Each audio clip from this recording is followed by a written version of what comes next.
Olá, tudo bem? Eu sou o Dodô e está começando mais um episódio do podcast Knicks for Clicks, podcast onde eu irei conversar sobre a camisa que entorta a vara no NBA e o título colossal New York Knicks. Se acompanha nesse projeto e deixe seu comentário sobre esse episódio. Hoje iremos falar da semana 22 do Knicks. Semana cheia, 4 jogos em 7 dias. Semana que vem também vai ser sim, 4 jogos em 7 dias. Knicks com 2 vitórias e 2 derrotas. Apesar dos 50%, foi uma semana de decepção porque o Knicks enfrentou 4 equipes muito fracas, então deveriam ser 4 vitórias do Knicks nessa semana, em uma situação normal. Mas o time tem sentido o calendário, tem sentido o cansaço. E basicamente o que veio acontecido com o Knicks nessa semana, nesse fim de temporada, já não é novidade para quem acompanha o Knicks. Para quem acompanha o Knicks assim, com frequência, com regularidade, porque o que estamos vendo é o futuro repetir o passado, como diria o Cazuza. Porque os problemas que o Knicks apresenta em quadra são os mesmos. É um time que tem um gameplay muito básico, o Tom Thibodeau é um técnico muito básico no ataque, e é um time que está sofrendo muito da defesa. Então, como eu já disse em vários outros episódios, o Knicks conseguia sempre vencer os times mais fracos, mas com dificuldade, em jogos apertados, porque os times adversários, mesmo sendo fracos, conseguem atacar o garrafão com uma facilidade imensa, e por isso os jogos vão ficando sempre apertados. E nesse período sem o Brunson, o Knicks tem um sistema de ataque muito simples, que quando tinha Brunson e Julius Randle, o ataque se iniciava basicamente com esses dois jogadores, e basicamente surgia jogadas a partir do que esses jogadores decidiam em quadra.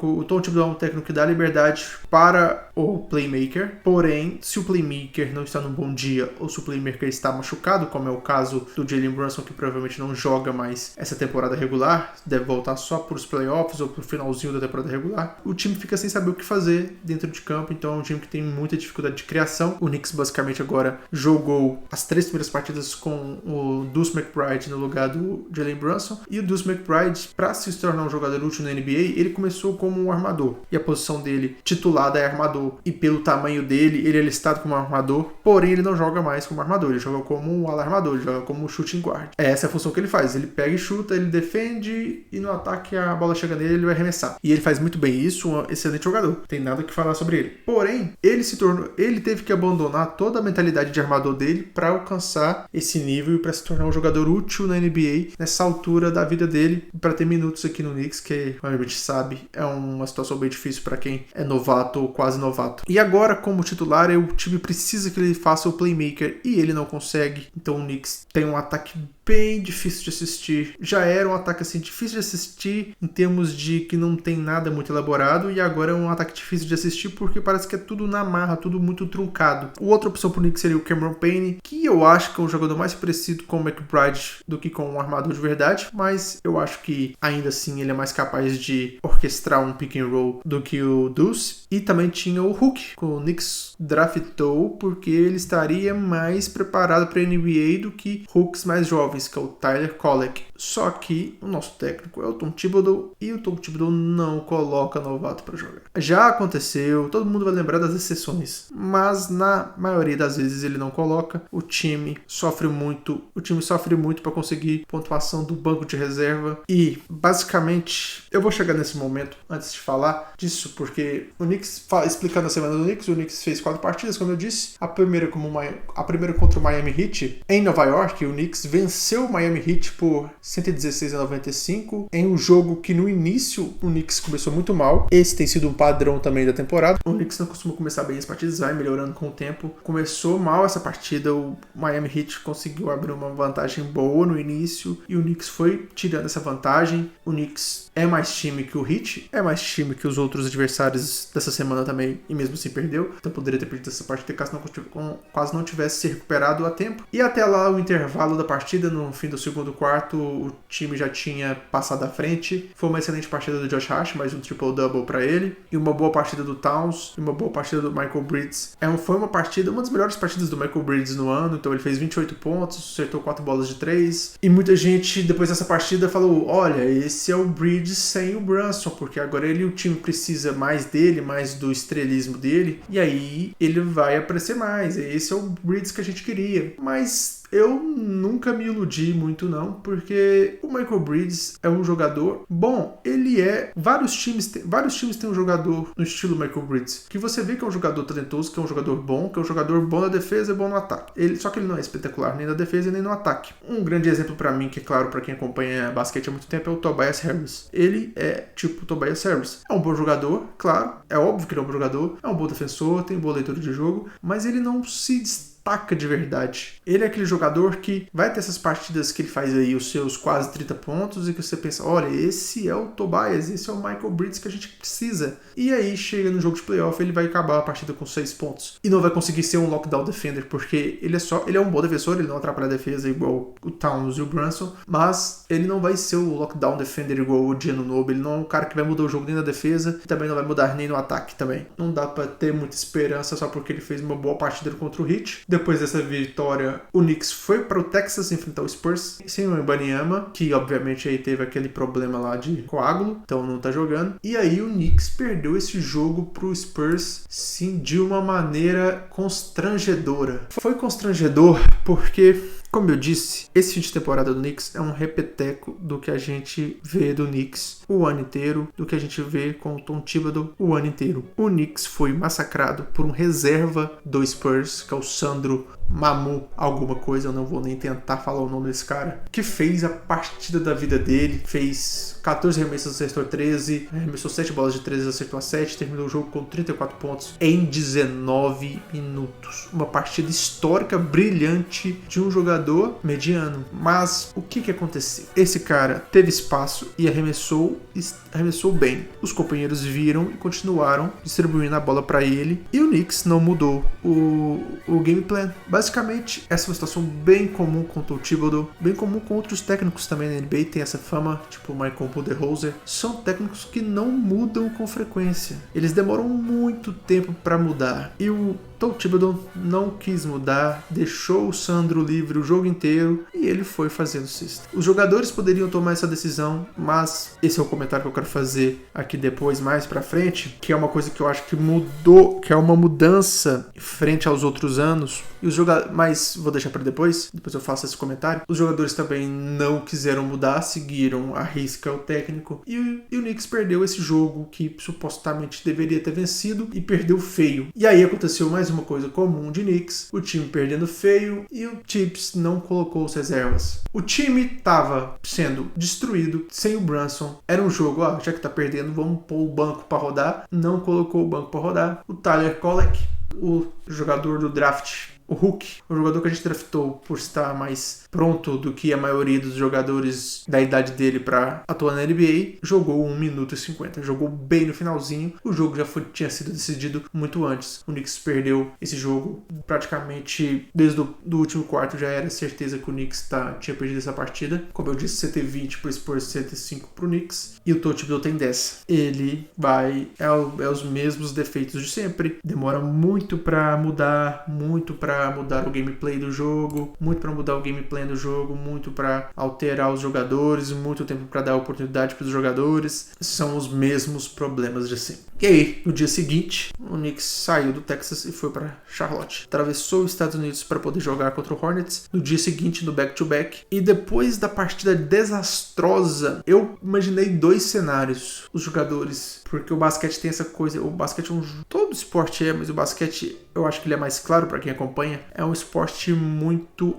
é um esporte com mental, influencia muito. Então, partidas de back-to-back, mesmo que o time seja muito superior, muitas vezes ele não consegue performar bem na segunda partida do back-to-back por estar cansado mentalmente e cansado fisicamente. Então eu via 2 cenários para essa partida contra o Charlotte, que era mais uma derrota devido ao cansaço mental e ao cansaço físico, ou uma vitória apertada porque os jogadores iam entrar com brio para não perderem 2 partidas seguidas contra 2 times que não vão para os playoffs. E o que eu posso dizer é que aconteceu o primeiro cenário. O Knicks foi destroçado pelo Hornets, perdeu a partida por 115-98, e eu acho que essa partida foi ainda mais feia que a partida contra o Spurs. O time realmente não jogou absolutamente nada. O time estava num back-to-back e o Tom Thibodeau utilizou uma rotação de 8 jogadores. O Tom Thibodeau, num back-to-back, sem o Jalen Brunson, usou uma rotação de playoff. Jogou com 8 jogadores apenas. Então, depois dessas 2 partidas, a internet, a internet universo Knicks estava, assim, apavorosa. Porque eles estavam envolvendo um cenário que já está sendo aí debatido por comentaristas americanos. E até aqui no Brasil, eu, por exemplo, vi os caras do Bola Presa falando que acreditam que se der Pistons e Knicks, que é o cenário atual nos playoffs, o Pistons vai eliminar o Knicks. E eu concordo, viu? Eu também acredito nisso. Eu, infelizmente, acho que o Knicks vai perder pro Pistons por um fato muito básico. O Knicks não tem defesa de garrafão. É impossível vencer uma série de playoffs sem defesa de garrafão. Mas esse é um comentário difícil de fazer, assim, na TV, porque você tá falando que o terceiro colocado vai perder pro sexto. Então, se você acerta, você bota a bucket de quem entende. Se você erra, você passa vergonha. Então, é um comentário que as pessoas não têm muita coragem de fazer, assim, né? Mas, depois, o cenário do Knicks é tão desastroso que as pessoas estão falando disso abertamente e debatendo isso como uma realidade total. Como eu disse, eu acredito, mas quando você debate isso de forma tão aberta, fica claro os problemas, sim, imensos que o time tem. E o que eu queria falar no comentário lá que eu deixei pra falar, depois eu vou fazer agora, que é, a gente tá nesse ciclo vicioso de críticas ao Thibodeau, que são os mesmos problemas. O time não tem defesa nenhuma, não dá pro Towns ser o pivô de um time que avança nos playoffs, o ataque do time é muito básico, mas como tem muito talento, é um dos melhores ataques da NBA, mas é muito básico, então quando o Brunson não tá, fica bem perceptível o quão fraco de jogadas o time é. O Michael Bridges não funcionou como a gente esperava, pelo valor pago a ele, a gente não conseguiu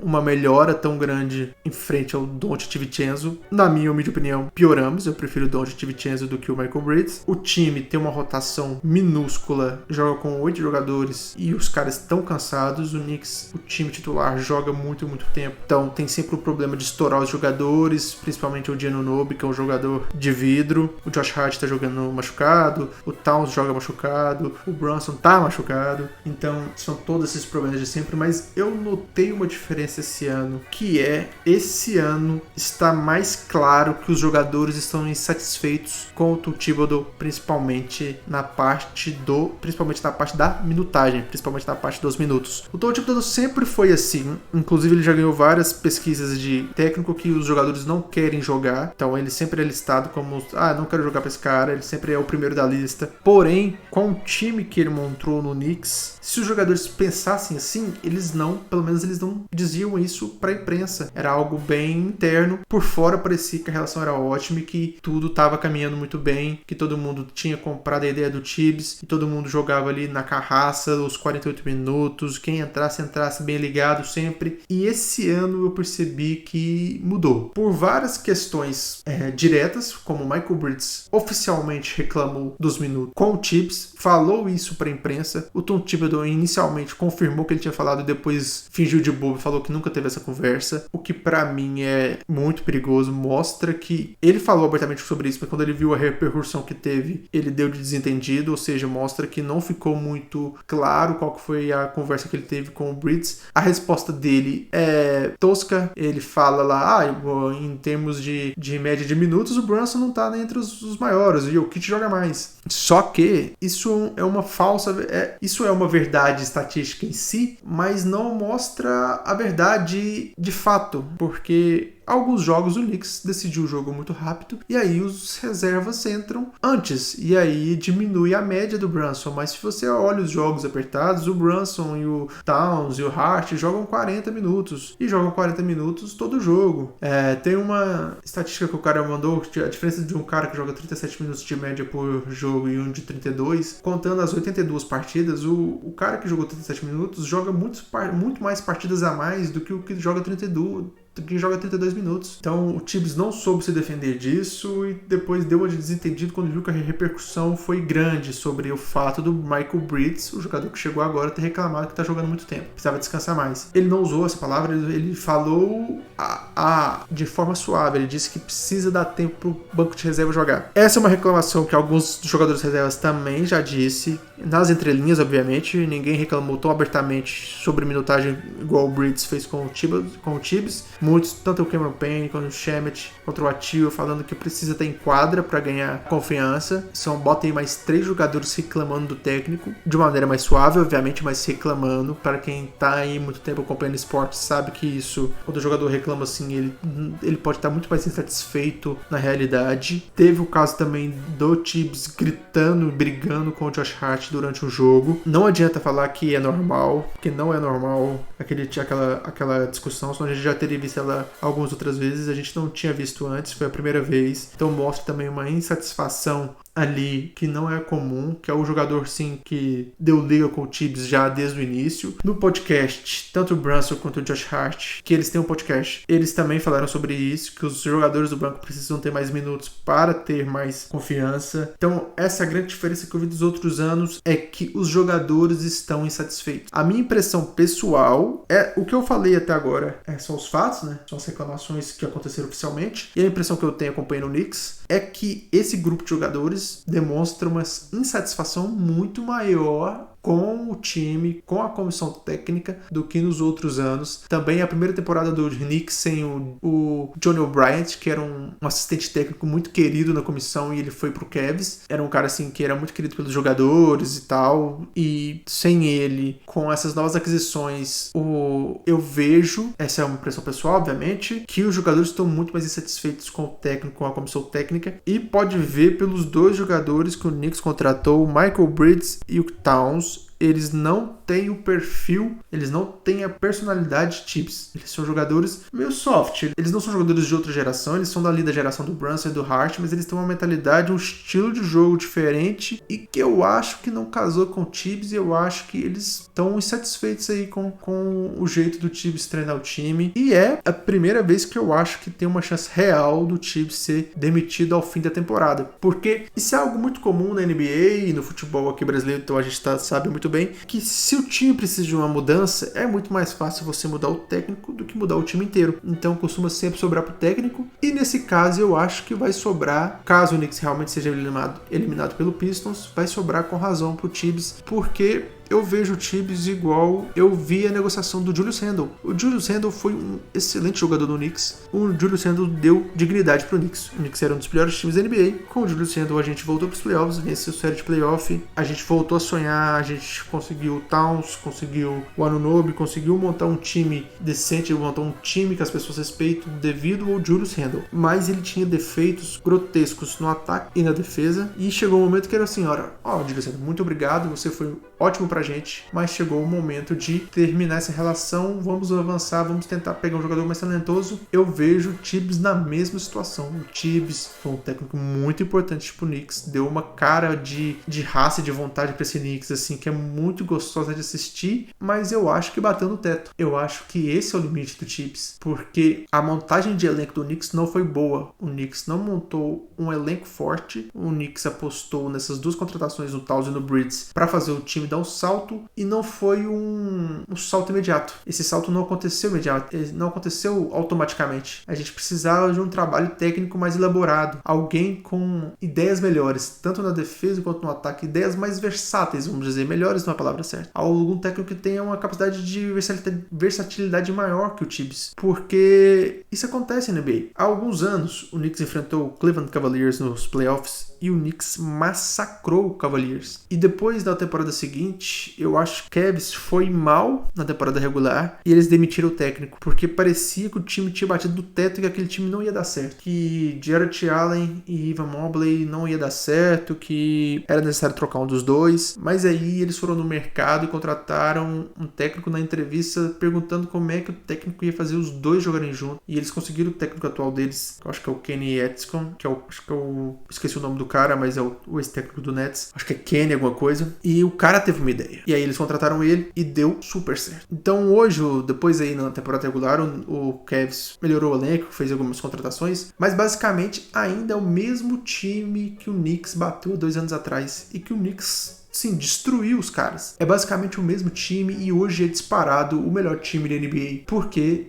trocou o técnico e esse novo técnico teve uma ideia para fazer esse time funcionar e essa ideia deu certo. E agora eles estão com uma chance real de ganhar a NBA novamente. E eu acho que é isso que, infelizmente, vai acontecer com o Tibbs. O Knicks vai ter que demitir o Tibbs no fim da temporada, com o vexame frente ao Pistons, porque eu acho que se vencer o Pistons e for eliminado pelos Celtics, o Tibbs continua. Eu acho que vencendo o Pistons ou não, teria que demitir o Tibbs e jogar isso na entrevista. Vamos fazer entrevista de fazer uma entrevista e falar assim, galera, como é que vocês vão fazer o time não ser um lixo defensivamente jogando com o Towns? E aí vai entrevistar os técnicos e decidir. Pode ser que dê errado, e se der errado, os caras vão falar, não deveria ter demitido o Tibbs. Mas eu acho que são duas coisas diferentes. Eu acho que o Knicks chegou no teto com o Tibbs. E essa impressão que eu tenho, baseada em conhecimentos de que o elenco está insatisfeito com o Tibbs, é a primeira vez que eles demonstram essa insatisfação para a imprensa assim, de maneira tão clara, mostra que é o momento de trocar, que é o momento de tentar uma coisa nova. Não é certeza de sucesso. Mudar não quer dizer que você vai mudar para melhor. Mas eu acho que é necessário porque o Tibbs alcançou o teto dele e daqui para frente a gente, para avançar nos playoffs, a gente vai ter que ter alguns milagres, que é o time encaixar muito bem contra o adversário e o ataque funcionar perfeitamente. Pode acontecer com o Pistons, mas é praticamente impossível acontecer com o Celtics. O Celtics tem o número do Knicks, o Celtics sabe o que fazer exatamente para destroçar o Knicks. Então, eu também estou totalmente desesperançoso nos playoffs. Eu acho que o Knicks já tem que estar pensando na off-season, já tem que estar pensando em quem que vai pegar na free agency para melhorar esse elenco. E, infelizmente, agradecer muito o Tom Thibodeau, falar você é um técnico histórico, mas já deu. Infelizmente, a gente vai ter que seguir caminhos separados. Mas eu resolvi falar disso porque depois das duas derrotas teve todo esse bafafá no mundo Knicks da internet, mas no sábado o Knicks jogou novamente, o Knicks enfrentou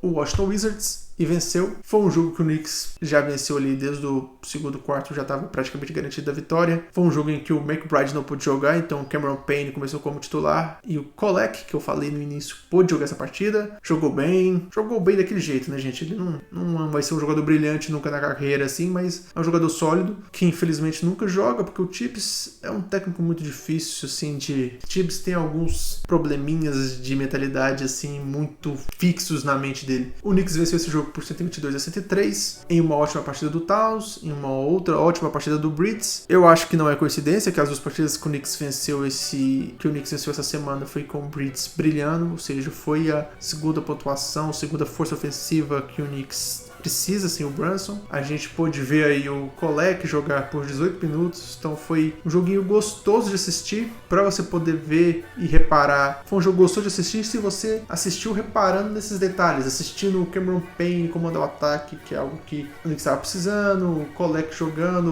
prestando atenção nas reservas, porque o Wizards é um time assim muito fraco, então não dá para tirar muita conclusão. Eu acho que, na verdade, todas as conclusões que o Knicks poderia ter sobre essa temporada já foram feitas devido ao técnico, que é um técnico que não muda, é um técnico que demora muito a aceitar a mudança, então as conclusões que a gente tem do Knicks são as mesmas que a gente tem há umas 3-4 semanas, a gente já tá bem definido sobre o nosso futuro. É um time que sem o Brunson não vai a lugar nenhum, é um time que com o Towns como pivô não vai a lugar nenhum, porque não defende nada, e a gente tem aí que rezar pro Brunson voltar e voltar muito bem, pra gente pelo menos passar no primeiro round dos playoffs. O Knicks segue em terceiro ainda, tá com 2 jogos e meio de diferença pro quarto colocado, então pode aí perder mais 2 partidas que ainda se manteria no terceiro lugar. Eu acredito que mais derrotas vão vir semana que vem, porque o Knicks na semana 23, na terça-feira, enfrenta o Dallas. É um jogo que supostamente o Knicks é favorito, vai estar um pouco descansado, então eu espero aí uma boa partida. Mas aí no dia seguinte, no back-to-back, enfrenta o Clippers, que já é um time muito melhor do que o Dallas. Então já ir num back-to-back, então é um jogo aí que talvez a gente veja o Knicks sofrendo. Na sexta-feira enfrenta o Bucks. O Bucks pra mim é